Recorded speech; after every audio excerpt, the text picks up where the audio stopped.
one of my favorite things that I ever have done was to do some studies through the Feuerstein Institute in Jerusalem, which is the Center for Enhanced Learning Potential. And I will, in this little introduction where I'm going to share my screen, I will introduce you to Professor Reuven Feuerstein. Sadly, he's passed. He was 92 years old when he left the planet and left us, but I will talk a little bit about the things that he believed about inclusion and about learning. So I am going to share my screen. So just bear with me because sometimes this isn't always as smooth as we like, but we'll see how we go.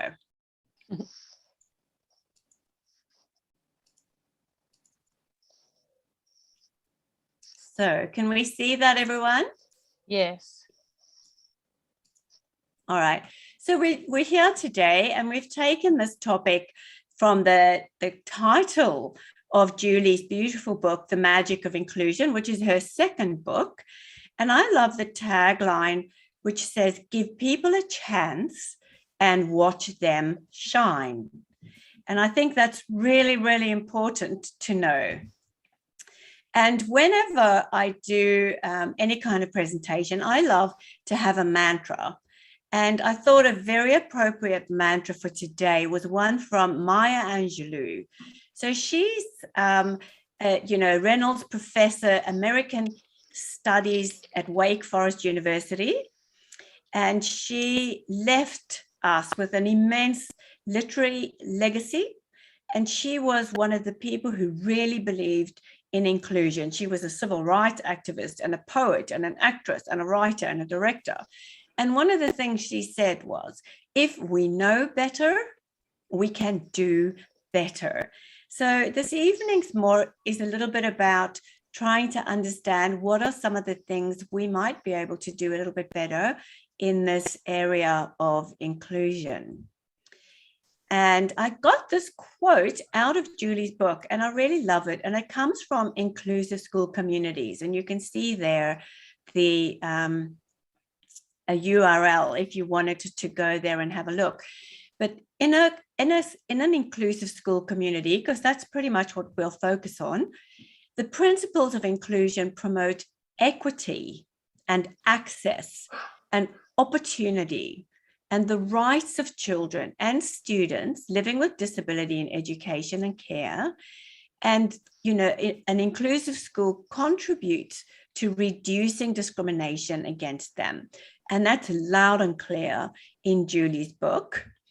And I mentioned Professor Reuven Feuerstein. So he said that human intelligence is not a fixed entity.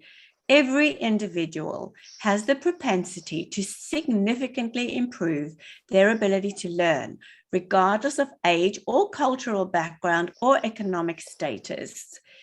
And what I loved about his work is he spoke about us being teachers, but rather than calling them teachers, he spoke about being a mediator.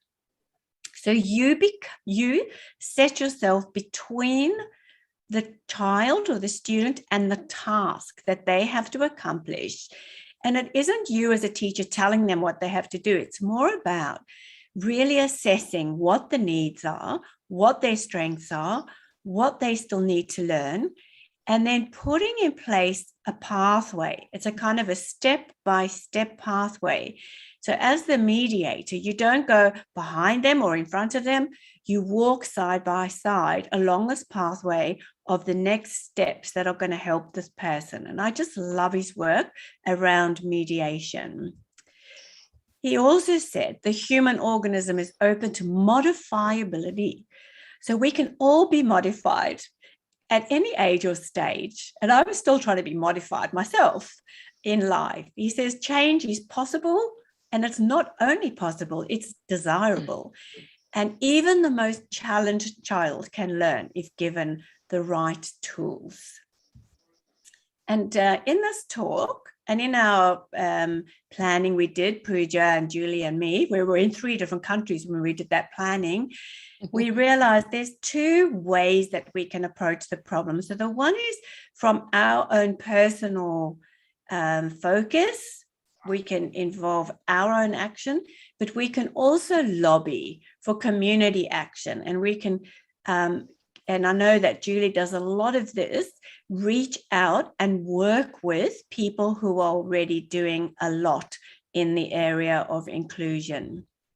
So this is my last slide for now. And all we want to say is that opportunity opens new pathways to success. So you can see that, I mean, these children with these opportunities have the ability to be successful. So I'm hoping that this frames the talk and the next few minutes you'll be spending with us. So that's just an intro into our topic. So now, Pooja, I'm going to hand back to you, my dear. Thank you. I think you can be the host, or Julie, are you sharing any slides? No? I don't have any slides. You'll just have to listen to my voice. Okay, so then I think you can be the host, Lily, if you have anything to share in future. So now, okay. So I think from whatever you have explained so far, my understanding is, inclusion is nothing but probably considering with equal opportunities or suitable opportunities. So that I think very important. And I have from the day one when we had a discussion, I have this question in my mind. See, now most of the authors look at the selling point when they are writing the books, right? But definitely these kind of topics are not selling material when we are looking at from the business or author's perspective. So definitely there has to be some other very important agenda behind the magic of inclusion. So just I wanted to hear from Julie, what made you to write the magic of inclusion? Thank you for having me tonight. And Lillian, that was a wonderful presentation. I have lots of quotes in my book, both of my books, that mean quite a lot. And one I think that matches your slides is one by Pablo Picasso. And he said, if we know better, we can do better. And I know that Lenka, who's with us tonight, she really likes that quote as well. And I've been away on the weekend, and I got we actually had fortune cookies, which doesn't match what we're talking about, but what came out of my fortune cookie actually does. It says, everything has beauty, but not everyone sees it. And that's one of the reasons why I wrote both of my books, especially The Magic of Inclusion, because I think it's very important for everybody to be seen and heard, because we're all people and we all have dreams and aspirations, and we all have the same rights that everybody else has. And I really want people to embrace that. I want them to understand that my son understands everything that's going on around him. He understands what people are saying. And even though he may need some extra support to learn, it doesn't mean he can't learn. He just learns in a different way, and that's okay. We did some mainstream schooling with him. He's full-time specialist now, but we did in his primary years some mainstream schooling, and I learnt a lot from that myself. I had a lot of ideas in my head of how we could make things happen, but with the assistant that he had, she was just amazing, and the things that she had him being included in even blew my mind, and I've learned a lot from that, and now I share that with lots of other people so that they can see how simple it is for him to be included in education and get something from it as well. And lots of different aspects, with the learning, with the teachers, with the other children. He learned many things from the other children at that school also, in the classroom and outside of the classroom. And I think that's really important, and it shows that he is just like them, even though he needs a little extra time and a few extra supports. So one of the things that one of the teachers and the assistant came up with was with math. So they did, I think they were grade 3 or grade 4, which is around 9, 10 years old in age. And they were doing times tables and they were singing them. And the kids were all in a big circle and they were just taking turns. They started with 1 times 1 and went right through to the 12 times tables. And Darcy was in that group. And I got there a little early to pick him up and his assistant told me to come in. And when I heard what they were doing, I thought, oh my goodness, he doesn't know his times tables. I wonder what is going to happen here. Like, I thought that they would just miss him. And the boy before him, they were up to 7 times tables. And the boy before him said 7 times 7, 49. And then Darcy said 50. And they all cheered him on and they kept going with it. And from that, he learnt more counting. Even though he wasn't at the same level academically as then, he was still learning lots of things in that classroom. The other reason why I wrote my book was because I wanted the wider public to be aware of his feelings and my feelings and how it feels when he's stared at, pointed at, or spoken about in a derogatory manner. So that's a big thing for me as well. I don't think it's hard to be inclusive. We don't all have to be great friends or anything like that, even in education. We don't have to love everybody that we come in contact with, but it's important to be kind. And I think when you do that, lots of wonderful, magical things can happen because people have confidence and they have confidence to try new things as well when they're feeling like that. With education, I think it's very important for everyone to listen and have open communication. So I always had great open communication with his teachers and with the principals of the school. We used to have lots of meetings to make sure that everyone was on the same path and we were doing the right things by Darcy, that's my son's name. And it was very successful. He went through the entire primary years and graduated from that school. Unfortunately, over here, there hasn't been enough funding for him to attend a mainstream secondary school, even 1 day a week. And I think that probably needs to change. Like they told me he probably wouldn't get any funding whatsoever. And because he's quite delayed with his learning, I just didn't want to put him through that without the support. So I think it's important to have the extra supports there as well. And it's okay that he needs that. And I think that should happen everywhere. What do you think, Lillian? Absolutely. You're so right about that, that, and I think everyone struggles for that support, no matter which kind of difficulty the children are facing. Mm-hmm. So sometimes, even if children are struggling with somewhere on the spectrum, the autism spectrum, they literally need a diagnosis sometimes before they can apply to get the support. But having that support makes such a tremendous difference.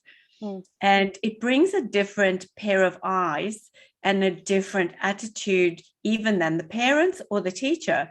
And I love, Julie, one of your stories in your book was about when Darcy went bowling and how the family, for ages and ages, they put that little, what is it called?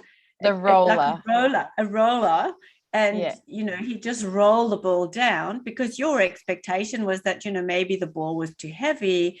But the person who was supporting him thought, no, I'm going to teach Darcy how to really bowl. And so picking up the genuine weight of the ball. And over time, he became a really amazing bowler.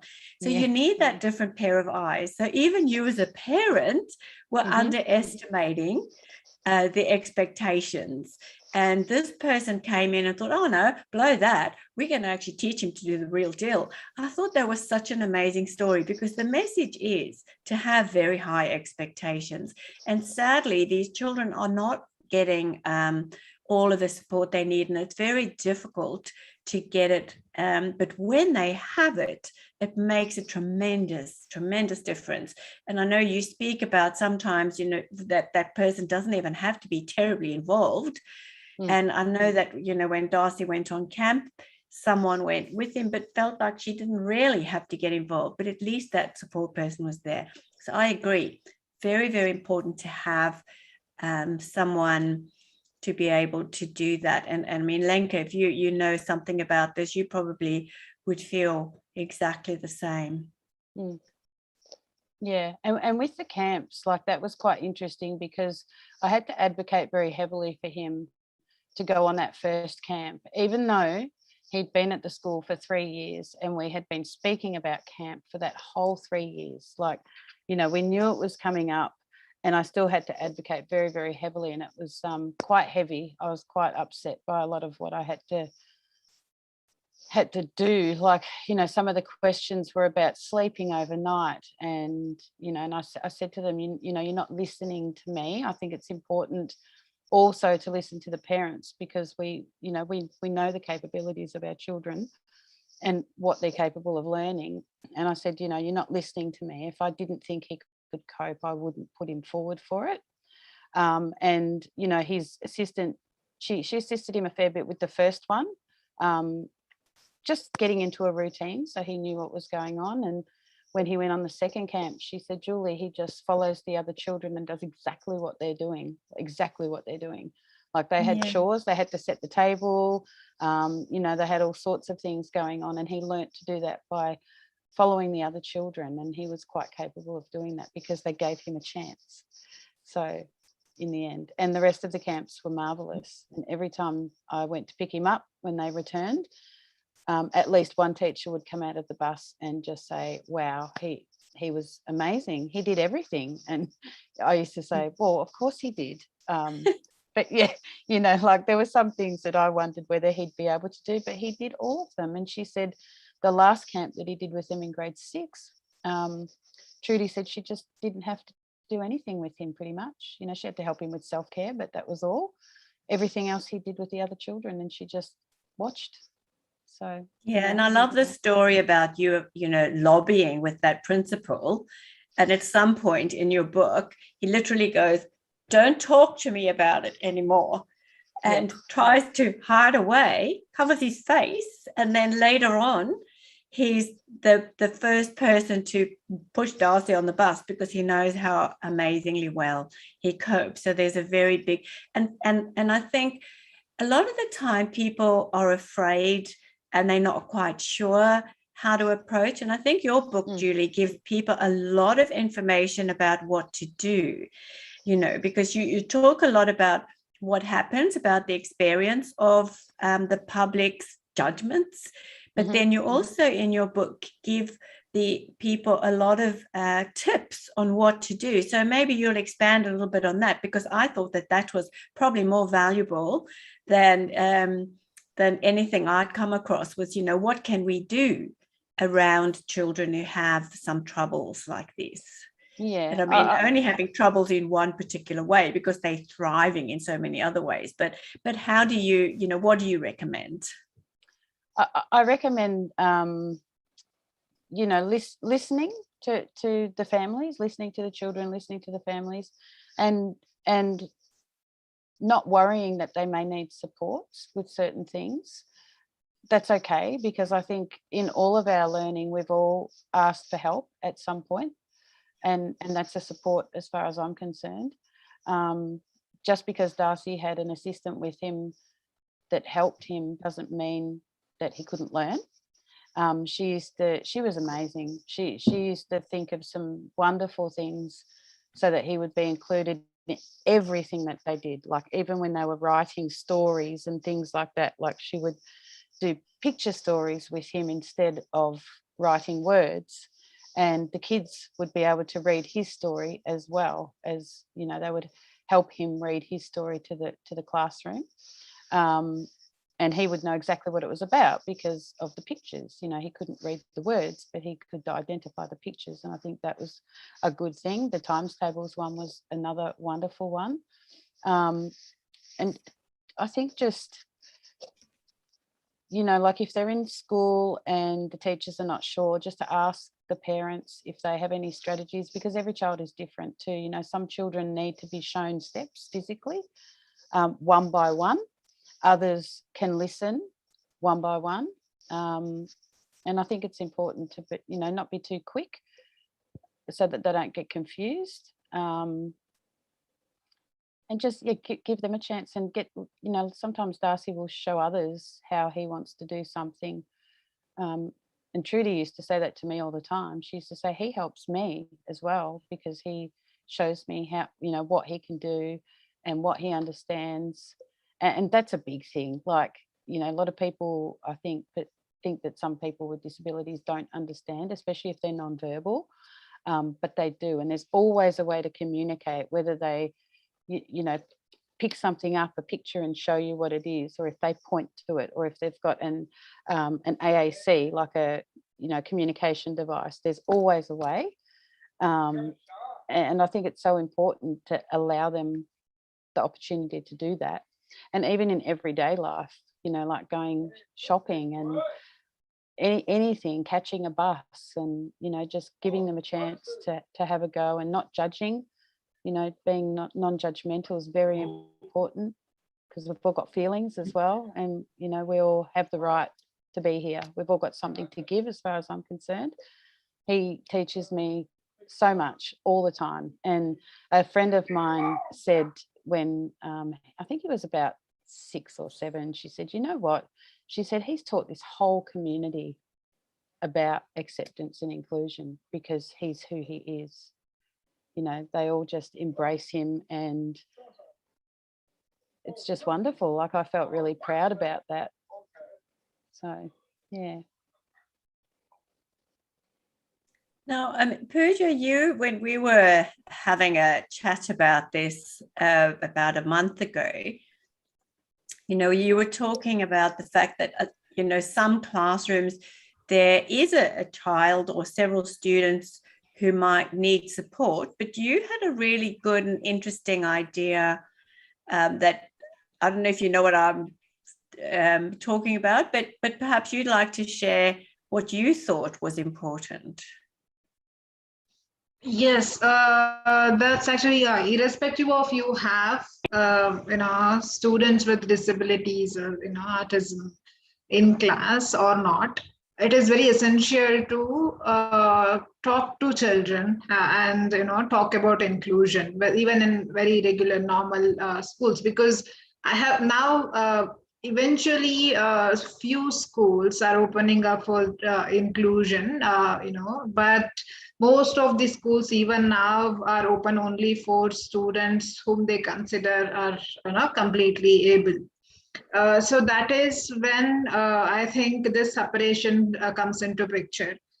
So if we try to speak to our children whom we consider as, you know, teachers consider as normal or you know, able, that how they have to embrace all other students with different abilities, you know, or students, you know, it's actually that is what probably first, you know, a lesson needs to be in schools, because rest all things you get on the internet now. If you want to know about you know, solar system, if you want to know about UNO, if you want to know about some other random things, everything you get on you know, your fingertips. But emotions are something that you cultivate from the day one.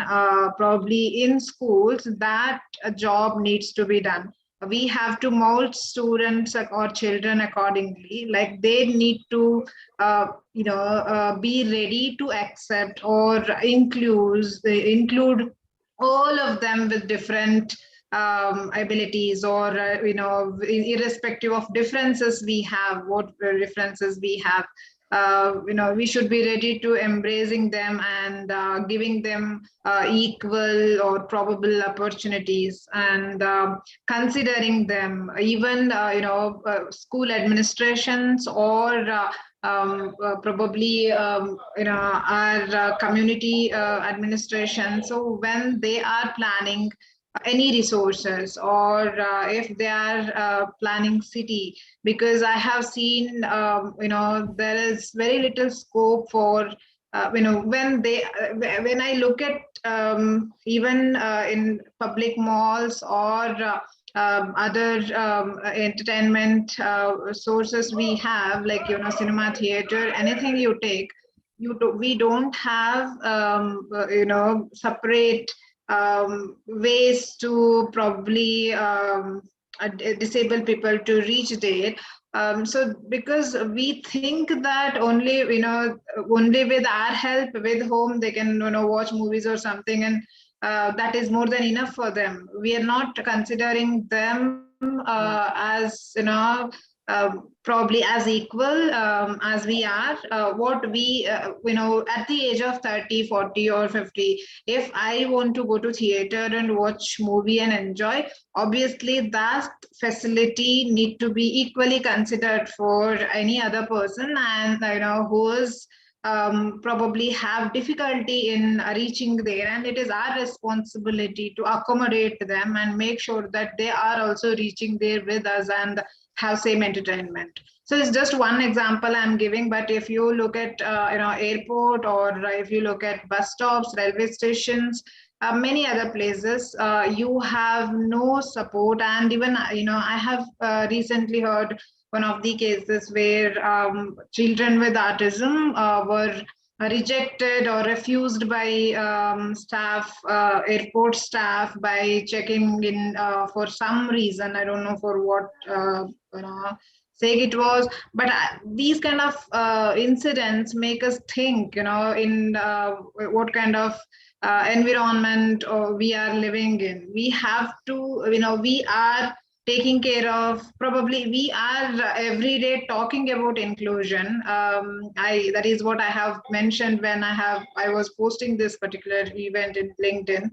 Every day we talk about inclusion, and we feel happy that we know something, and we discuss with people, but how many of us are really practicing it is very, very important. When I was going through the sustainable SDGs, sustainable development goals, even they have mentioned about inclusion, but when I look at practice in different areas, it may be in education institution, or in religious places, or in public transport, or any other regular part of our regular life areas you take, you don't see complete inclusion everywhere. You have many restrictions, and it's our responsibility to make life easy for them, or or at least it has to be as convenient as it is to us, right? So how we obviously, for some things we also struggle, but it is it is essential that at least that level of opportunity even they should be given, so that they can put in their effort and reach there. As Julie was mentioning, it is not only about including child, it is including that family is also very important, because as soon as there is a child with different abilities in a family, or if they get to know when it is infant or it is an only suggestions we get is it is not suggestions, it is actually people just talking many negative things to parents, and many of them they discourage. I have seen parents going through this, right? Why what is the use of such child? So this also, so the same sentence also I have heard people saying, and this is a ridiculous thing that you are not ready to accept, and you are discouraging mother or father who has accepted and happy with the child, and they have included in their normal life, and they are having very regular normal life, but you are discouraging them. So it is including them just as normal as ways, and just giving same, how you congratulate, how you support other parents when their children achieve something. So with the same happiness, with the same encouragement, if you support parents with children who are with different abilities, so definitely they will be more happy, and they'll be more they'll get more strength to probably further put in more effort and support their children.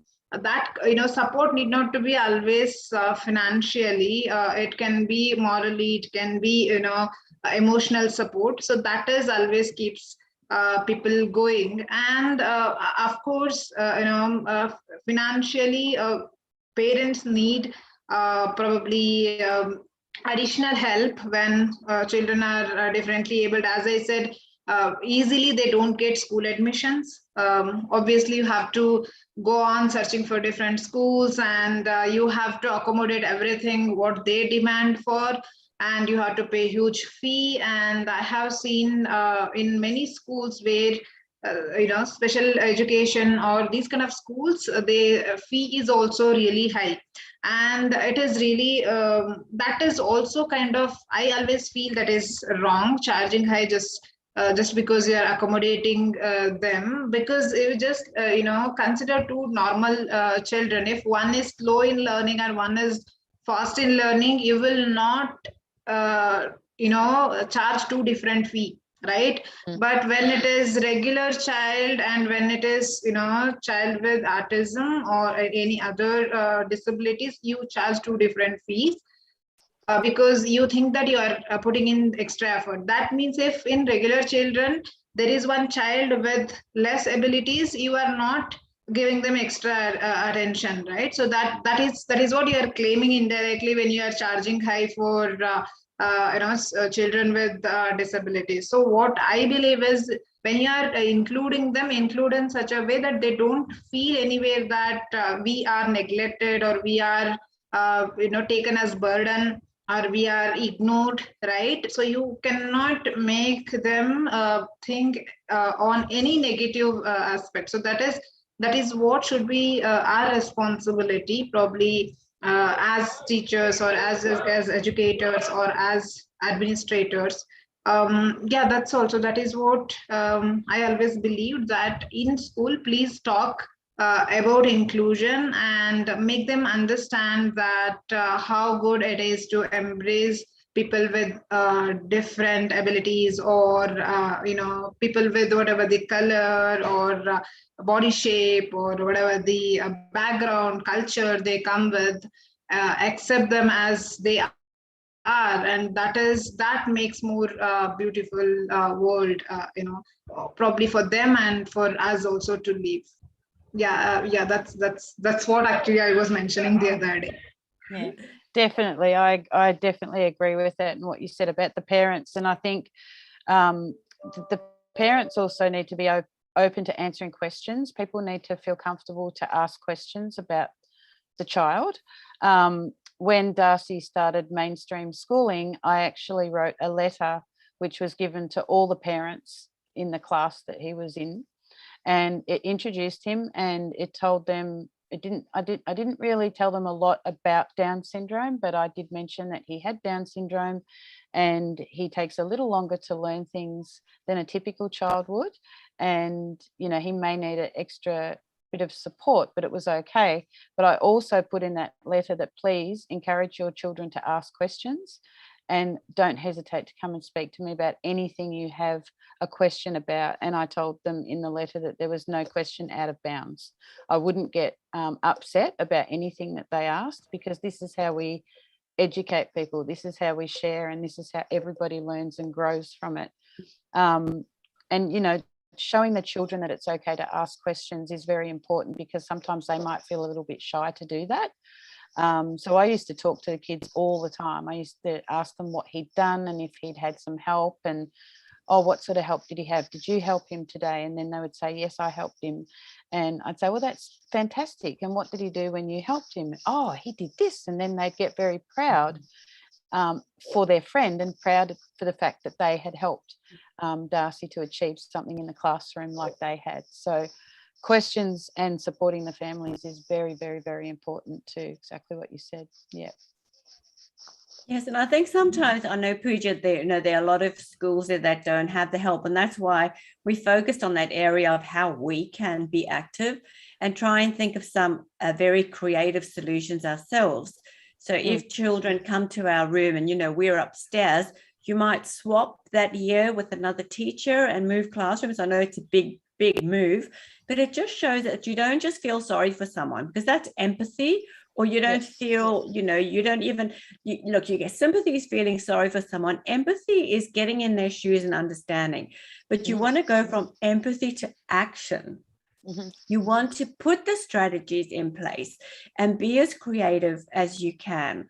And I know, Julie, in your book, you talk about, there's smile and accept people, and then assist, if you think you can help. So particularly with people, and with Darcy, maybe he won't need any physical help, but people in wheelchairs and things like that, they might need to be wheeled to a lift, and they might really, really appreciate that help. So the idea of access and us being as creative as we can to provide that access and to bring some action to the situation. I had a child in my kindergarten, in my preschool class, who was on the spectrum. He was fairly high functioning in that, and he had very good language skills and things like that. And the way I set him up in the room was I just gave the family extra 10 minutes every morning. And they would come in before the doors opened, and we'd sit, we had a little studio set aside in the classroom, and all we would do was plan it out. So we draw some pictures together so he would know what the activities were that everyone was going to be involved in, so that he knew what to do in advance. And it made such a difference to how well he could perform. So sometimes it's just that opportunity and providing strategies. And I mean, fortunately, we in a preschool classroom, you have 2 adults, but the other children used to come and put down his special cushion that he had in the morning, and they'd make sure that he was organized. And if he was doing something that was a little bit different, they just learn to ignore it and move on and get on with their day. And I know, Julie, you say that a lot. It doesn't affect you. So if you see something and you think it's the wrong thing, like if a child's sitting on the floor in the restaurant, it's not affecting you. You don't have to comment. You don't have to say something about it, and try and be in the shoes of that person. So having access, creating access, giving people opportunities, and then making up strategies to try and work with that. And I mean, some of these children are really lucky and they have an aide who can come in and help them, but a lot of the time they don't. Yeah. And, we then have to lobby. So get together with your friends, find other families that are struggling. And that's what you're doing, Julie, so that you can go to council and say, look, we really need this or that.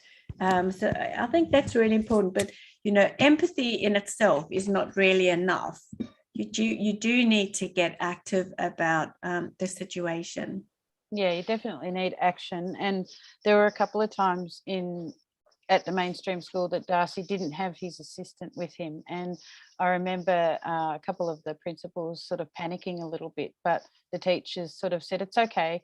Like, it was early years, he can stay in with me at lunchtime, but we'll just see what happens. We'll see how it goes. And it actually went really, really well, because the children were confident.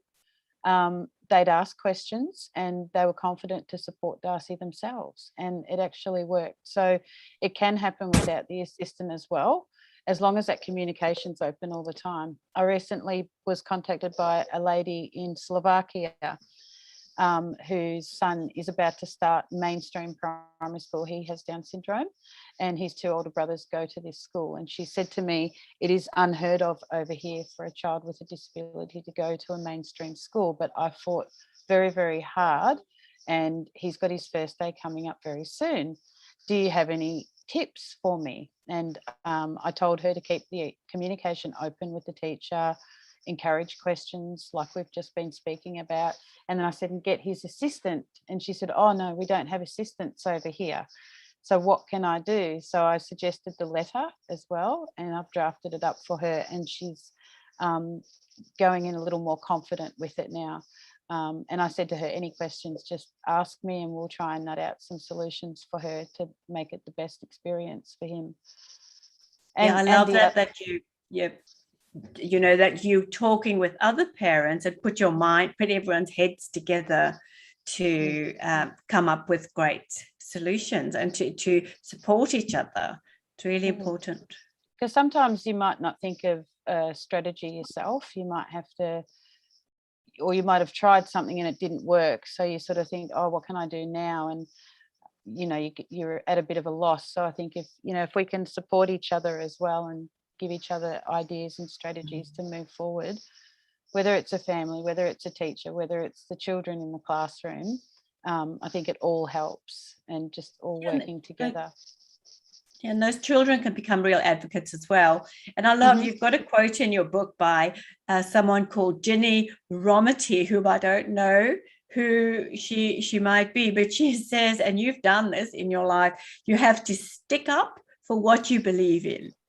And if you believe that your child deserves more, then you need to stick up for that, and then, you know, find other people to stick up with you so you can get on with that. Yeah.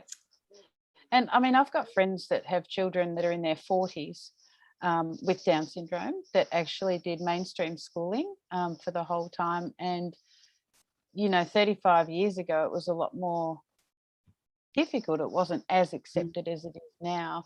And they advocated very hard for their kids, and they got through, and the kids thrived, you know, and they, I mean, one of my friend's daughters still has friends from high school, which I think is wonderful. They still contact her, and, you know, when they were still living locally, they used to take her out for a coffee or, you know, things like that. So, you know, it can work.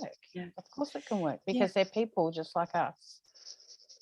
Yeah, I mean, I have a podcast with Orchel Green, and we had a beautiful guest the other day called Gina Bale, and she works in the UK with some of these children who are, you know, they're non-verbal, they can hardly move, but she goes in and she does movement, and they, you know, with the help of the teachers and the students, they do as much as they can. So even if they're running with the wheelchair and pushing these children, just getting the feeling of the air on their face and just having the sensation is important. And they kind of glow because they've been able to do something that the other children in the group are able to do. And I think that's really important, again, is just giving access and opportunity. I think so too. Yes. So we're coming sort of to the end of our evening. I'd like to just show a last couple of slides, because it just, and then we can have some last words, and maybe, you know, if anybody's wanting to ask or to make comments of their own, that'll be great. So I'll just going again to share screen. Yeah, and if anyone's got any questions at all, just you can pop them in the chat as well, and we'd be more than happy to answer them. Yes, and we're very easily contactable on LinkedIn, all of us. So you can reach any of us. Yeah.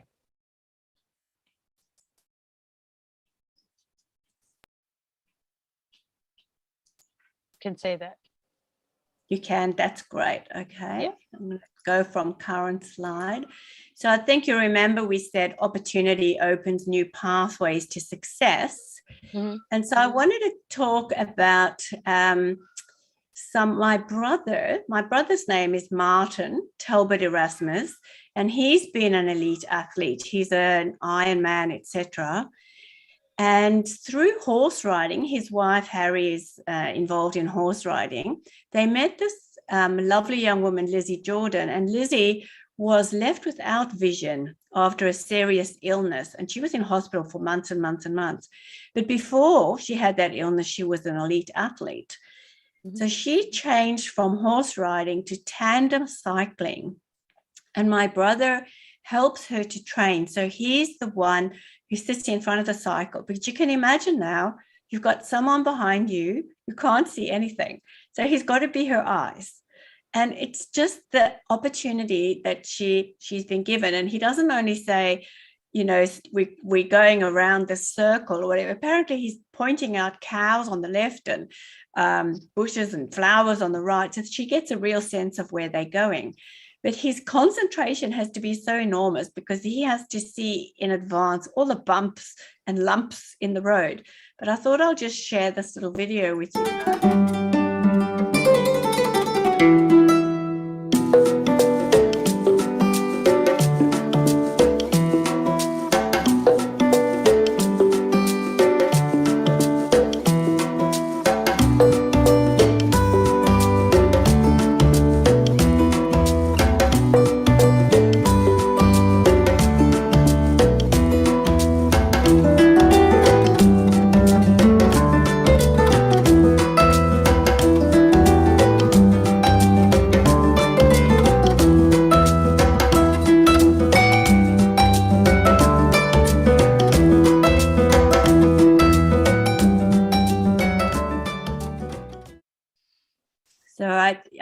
So the actual quality of the video isn't the very best, but I think it gives you the idea.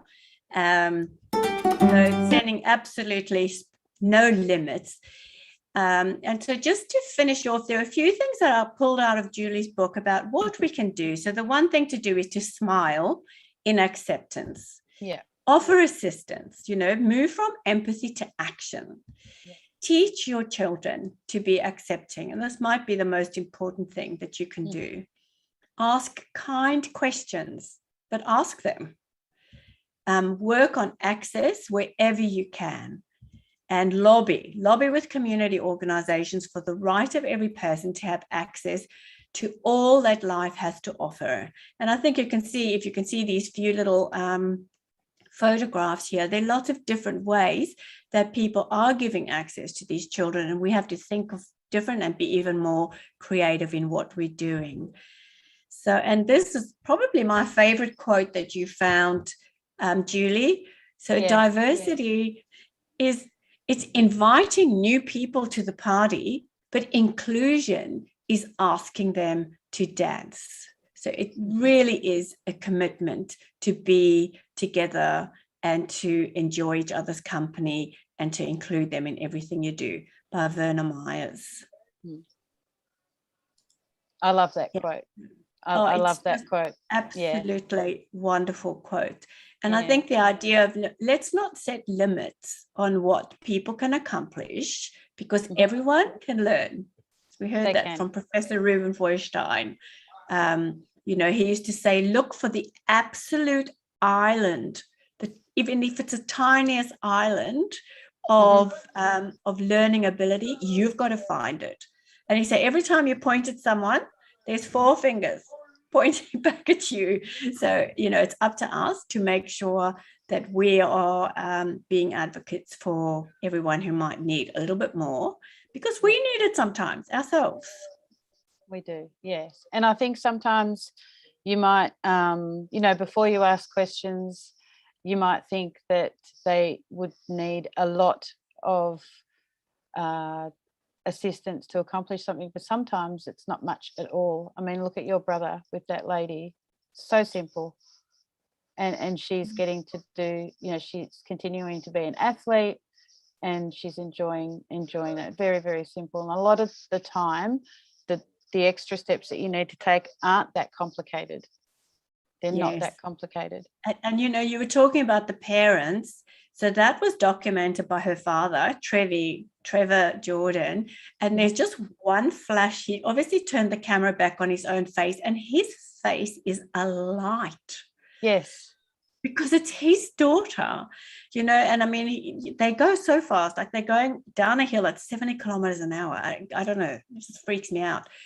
But, and she will probably be in the Olympics, and my brother won't be fast enough and strong enough to help her on that journey, but he's helping her to get there. So as you say, you know, we can do things to make a big difference. Yeah. I listened to a vision impaired woman speak a little while ago, and she did an exercise with us at the beginning, and she got us to all to close our eyes. And she said, now imagine yourself getting out of bed, walking to the kitchen and tripping over a step, getting to the kitchen, finding the kettle, putting it on, then realizing you need to fill it with water, going to the tap, filling it with water, making your way back to where it goes to turn it on, and then finding the tea bag, putting it in a cup and filling it without overflowing it all over the bench.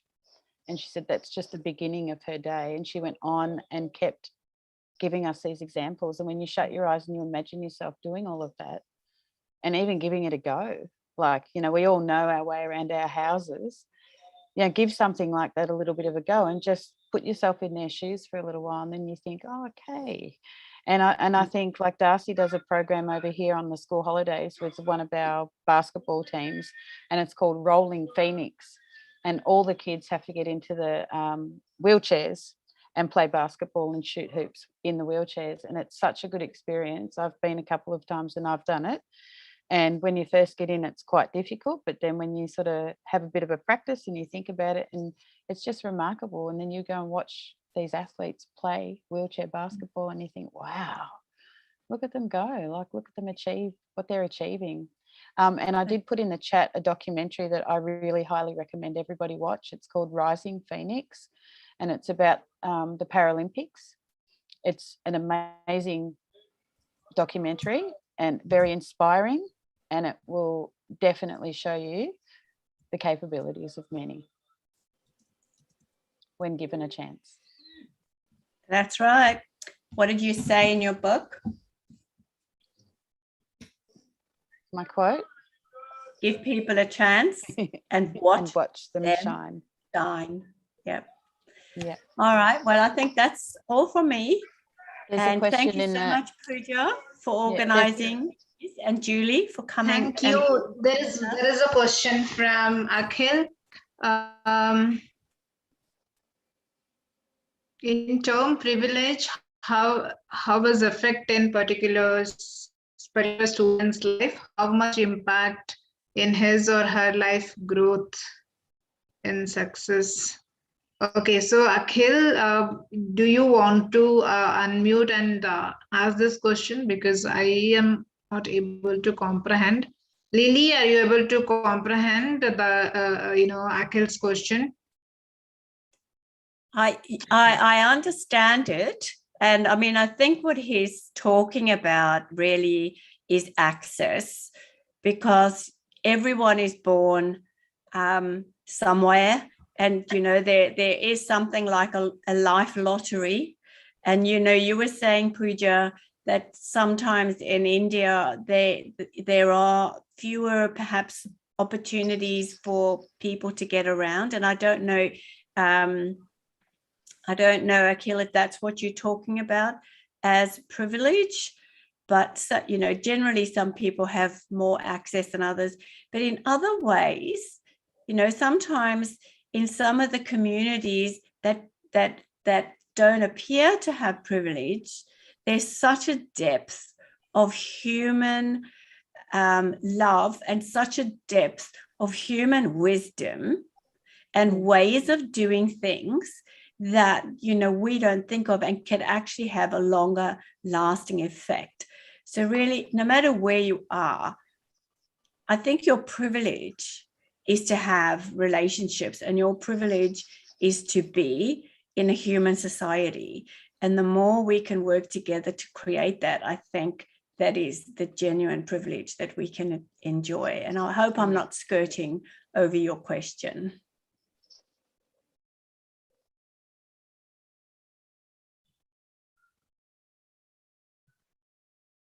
Akhil, there you are. I can see your face. Hello. Now. How are you? Hello. I'm good. Thank you, ma'am. Thank you for asking. In terms of in the case study on Bill Gates or like my means parents work in your access in a library, whole computer center and all these things, that type of example in privileged terms I'm talking about. How do You know, parents help I in the missed a little bit of what you're saying. So if you can just center your voice on the microphone, because I got some of it, but not all of it. So would you be kind enough to repeat, please? Just focus on your microphone. In this case study, I listened this some of the video from Bill Gates case study, and his parent, my father and mother, they some access to all this library, each and every books like IT related and computer related, all things. Might be some fathers may be advocate, I think so. Maybe I'm not wrong. So that have affected if so that have affected how much step by step success in this life in his life actually. So in this term, like Satya Nadella in a Microsoft chairman of CEO, whatever. So that type of peoples in the how the parents affected in a privilege to provide some facility in all these things. So in these terms, actually. Yes, I think you're absolutely right that some people are just born into a situation which makes it easier for them to thrive. I can't argue with that. No. I was in conversation with someone in Uganda yesterday evening, talking about the issues around the pandemic, and forget about children with special needs. Just think about access to education in general. And hopefully with the modern internet, and I know even then some rural areas don't have access to it, but I think that the internet is helping to equalize those situations where a lot more people, even if they have a mobile phone, have a lot more access than they used to have. And so I think we just have to rely now on what kind of access we have. I know Julie and Pooja and I have been talking about, things that happen in a family that might have some resources and in a school that already has resources. And I think you're talking in a situation where maybe those resources aren't available. And that's true. It does exist. We can't skirt around that. No, it does exist. And that's where I think others can help. Like if they don't have access to certain things, that's where we can help, and we can assist with resources, strategies, support, all of that sort of thing. So that's why we all need to be more aware and work together and, have empathy and take action, like Lillian said before. Yeah, to try and take some action.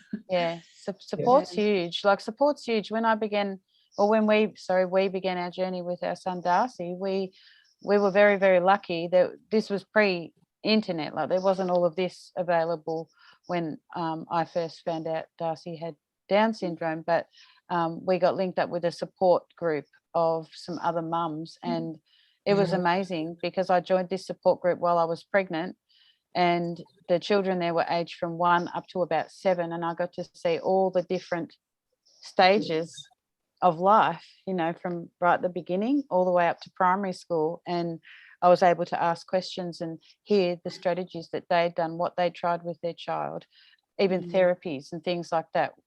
All the different, they all did different things, these kids. They all had the same disability, but like us, they were all different and they all needed different supports. And that was wonderful. So I think, having a support network is really important as well as having internet resources and things. Yeah. So Akhil, what brought you to the conversation tonight? Are you in a situation where you are caring for someone, or you're just interested in the topic, or how did you come, on what basis? Actually, I recently see on a post on LinkedIn for this particular topic. So I immediately joined this session and presentation videos. So you're so kind. In mid-session, actually. Yeah, no, I saw you come in mid-session. We should have said hello. We should have said that. It was so nice to see you. I see some people now. Fungwadasha. I don't know exactly how to. Fungwadasha. I don't know if I'm right. And Hillary Ihaji. So they've joined us. We've pretty much finished our presentation, but we're loving just having a chat now. Yeah, good. Oh, obviously scared them off because they've gone there. Lenka, what did you think of the presentation? How did you enjoy it? I think it was amazing. It was it's always nice to hear you tell the story, Julie. It's beautiful. Thank you. Yeah, Thank you. and Lillian, it was just amazing for you to share your story as well, and provide the background of inclusion as well. I like the part how you said that about the access opportunities, but also it's us to connect with people, and for us to be able to strategize and look at ways how we can help. So, and for us, it makes us grow as well. I know through a number of conversations I'd had with Julie since now, it's teaching me things as well, which I didn't know about. So I want to say thank you. Oh, that's lovely. Thank you. Wonderful. Thank you so much for those comments. Akil, I think you are a force. I think you've got potential to really be proactive. Are you a teacher? My profession is a recruiter actually. What are you in? Is a recruiter. Is a requirement process of outsourcing or a business recruiter and that type of USRTs companies actually, staffing company, consultancy one type of. So Consultancy. Yep. Yeah. I just you just have such a lovely energy. And I really I value your question, because you know what, it makes us think, because a lot of the time our messages are based from our perspective. That's how we live. That's how human beings are. And I think, Julie broadened my perspective with her book, and your questions broadened my perspective, because I'm thinking, how is it suggesting things like this for other people? But I really sit in this idea that people help people. And I really value your question, and I really value you being here. So thank you so much. Yeah. Thank you, ma'am. Thank you. Okay, thank you, Hilary and Lenka, for being with us. Yes. Even in the past, I think 10 minutes. I know we took additional 10 minutes, and you are still with us. Thank you. And there are, I think, 9 or 10 members. Yeah, 9, 10 on YouTube for us also, for them also. Thank you so much for being with us. And Lily and Julie, it was amazing session, and I think I got to learn many things. And I have, I have not read the book, the Magic of Inclusion. I'm yet to read. So now I got some idea of it, so I'll definitely purchase and read it. I definitely want to see many more books, or many more events, many more people talking, and getting into action, as you rightly mentioned. It's very both are really important. Talking and acting, both are very important, because if you talk, probably I believe in that. If you keep on talking, probably one day, even if people don't agree with us, but when they are in the same situation, definitely these words, whatever we have been talking, will pop into their mind, and they try to act positively. So this is what I have experienced, with the many little examples in life. When we try to preach something to the people, like, you do this, you do that, just out of human ego, they may say, no, I don't agree with you, and this is what is right, and they give, they keep their own interpretation. But what happens when that particular person is in that same situation? They tend to think about what we have told them as right, and they'll act in that way. So that is why it is always, it is better we always talk. This, I have one small example. I whenever I take a cab here, normally what happens, there is a digital payment option, but the drivers, they don't accept digital payment. They ask us to pay through cash. So I always go on telling every driver, I promise them, okay, I'll pay through cash, and I have not opted for prepaid because that goes to the cab company and then comes back to driver. So they want to collect directly. I promise them, okay, I'll pay, or I'll just have some little argument or discussion, then I'll pay through cash.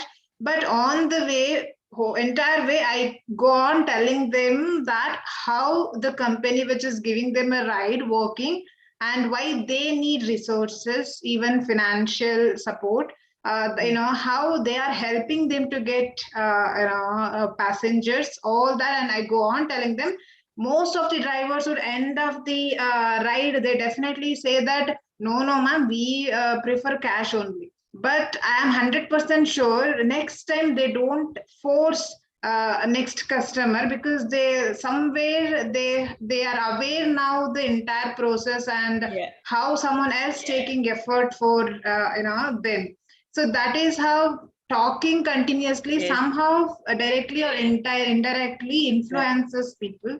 One or the other, broaden their perspective, broaden the perspective, so you bring a little bit more to the so you keep on speaking, and I think one day they'll agree, okay, you're talking this about this so many times, okay, I agree, this is right, and this is what I'm going to follow. And of course, from our end, we have to obviously act and influence people. So from our end, all our responsibilities and what we talk, that we have to definitely execute. And I'm doing that. I hope all our viewers you're doing it every week. You're doing it every week. Thank you so much. And I am so sure that with both of your inputs now, many are clear with what is inclusion all about and what magic it can bring in their life and other people's life. So thank you so much for all the awesome inputs, and thank you all for joining us. Definitely we'll come back with more broader perspectives and with other topics relevant to this. Thank you so much, and I recommend to read books, and obviously the books I have mentioned and posted by Lily and Julie. I'm 100% sure before reading, I'm giving feedback, because I know personally, how good human beings both of them are, and obviously their words, if they have written something, and obviously that words would be definitely something which is really good and important to the community and to the world. So thank you so much for joining, and have a great weekend, great evening. See you all. Thank you. Thank you, everyone. Thank you. Namaste. Bye-bye. Bye-bye, Hillary. Bye-bye, Keel. So lovely to see you. Bye-bye. Bye. You're the host. You have to end it. Oh, I am. All right. Bye-bye, everyone. I hate this. This is my worst thing. So I'm just going to go. 1, 2, 3, Three. gone. Bye. All right. Okay.